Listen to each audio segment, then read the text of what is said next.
details of a private conversation that he once had with President Putin. The audio, obtained by the authors of a new book that is just out today.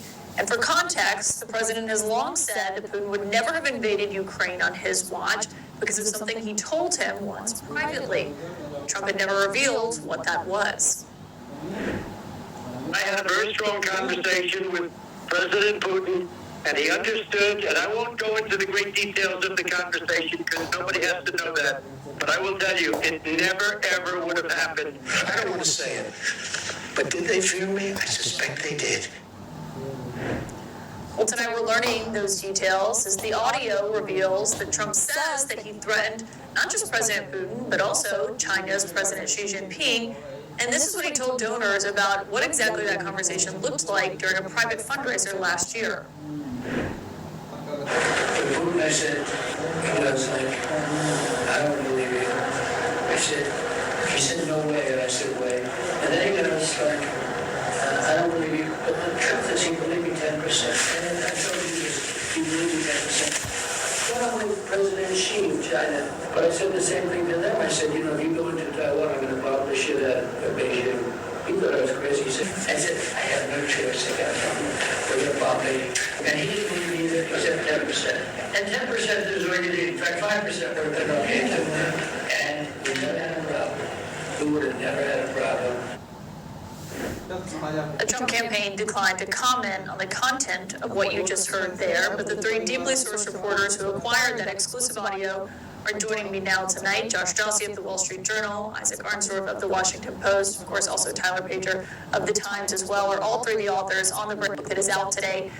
2024, how Trump retook the White House and the Democrats lost America. And Josh Jossi, I mean, you obviously have covered Trump along with me for years now. Given the audio of what you heard the president saying about Putin then, I wonder what you made of how fed up he seemed with him today.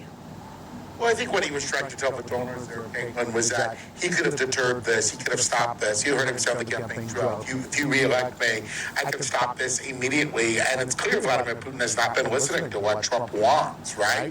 I mean, Trump says, I've been doing all these calls, they're frustrating.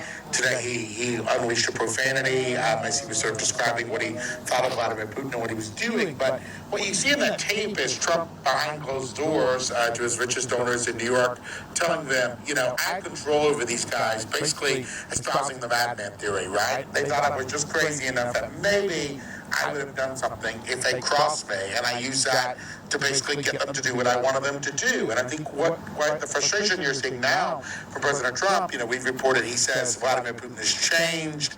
He makes all of these comments in private about how he used to think he had a better relationship with Vladimir Putin. And I think Putin's just not listening to him. Putin's not listening to what Trump wants him to do. Yeah, I mean, and Isaac, when Trump was running, and obviously that is a deep part of the book is what the Trump campaign looked like internally, as well as the Biden-Harris campaign. But when he was running, the argument that he made to voters was, I can fix this, I can handle this. You know, Putin is scared of me and intimidated by me, as Josh mentioned there. And now here we are, that he's been in office for several months and is realizing that Putin isn't showing a lot of interest in getting the deal that Trump wants here.